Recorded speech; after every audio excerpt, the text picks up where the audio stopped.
امام احمد فرماتے ہیں کہ مجھے تو اس طالب علم پر حیرت ہوتی ہے کہ جو دین کا طالب علم بھی ہے اور رات کو اٹھ کے قیام اللیل بھی نہیں کرتا۔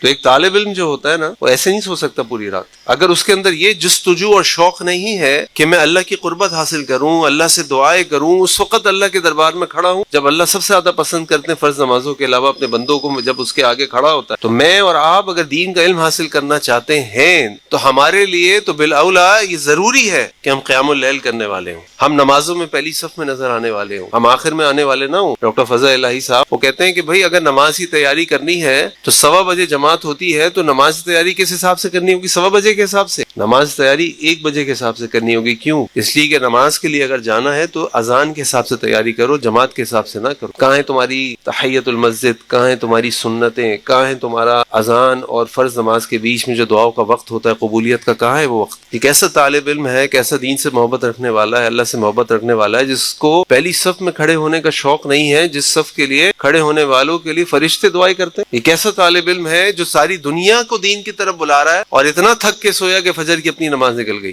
اور رات کو اللہ کے آگے نہیں کھڑا ہو سکا۔